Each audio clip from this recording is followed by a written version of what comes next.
My next guest calls progressive policies a total disaster, not only for his home city of Milwaukee, but for many other major cities across the United States. Here to discuss what needs to be done before it's too late, Milwaukee County Sheriff David Clarke. All right, good evening, Sheriff. You know, we have been talking so far this evening on the problems of the urban community, the inner cities, as it relates to poverty, crime. We're seeing it act out in real time every day in this country. And with Dinesh D'Souza, we saw the history of it that doesn't seem to change from generation to generation. Now, you have been in law enforcement, and you are close up in real time to what has happened in Milwaukee. How do you interpret what's going on, and do you see it changing in the near future? Well, I don't see it changing in the near future because the political class won't change. Milwaukee is under control by the progressive liberal Democrats. Their failed urban policies have wrecked the city of Milwaukee, the city that I grew up in, the city that I was raised in and have been a part in for all of my life.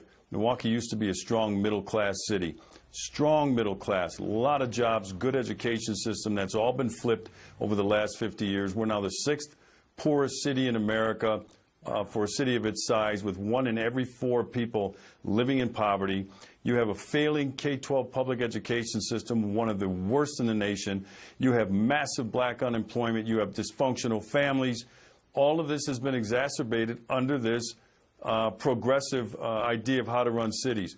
Look, the progressive rule of these cities has wrecked these cities, and not just Milwaukee. You look at Baltimore, you mentioned them. Donald Trump mentioned them. Dinesh D'Souza mentioned it as well.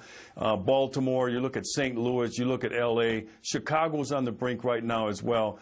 Until there's a change in the political class, and that's not going to happen too soon in Milwaukee. That's why I say I don't see things changing. All they're doing right now as we speak, is these same progressive Democrats have their hands out looking to Washington for more federal money. Sheriff, what needs to be done? Look, you and I can sit here and say, look, bad people need to be arrested, guns need to be stopped, gun trafficking, throw them in jail, all that stuff. But what else needs to be done? You need to shrink the size of the underclass. The underclass has grown significantly in Milwaukee. How do you shrink the size of the underclass? Stop funding all of this dysfunction.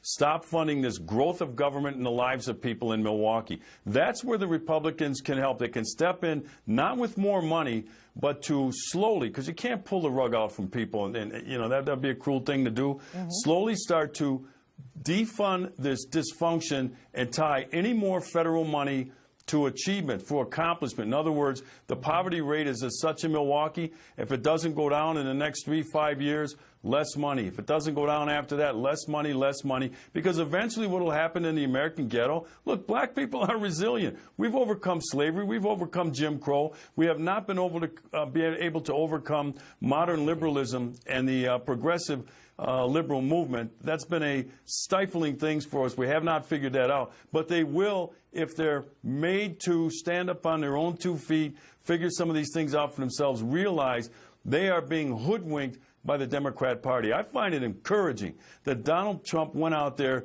and pleaded. He asked for the vote of the black community all throughout the United States. What do you have to lose? I find that unique. It is unique in the whole paradigm. I mean, the whole discussion was unique.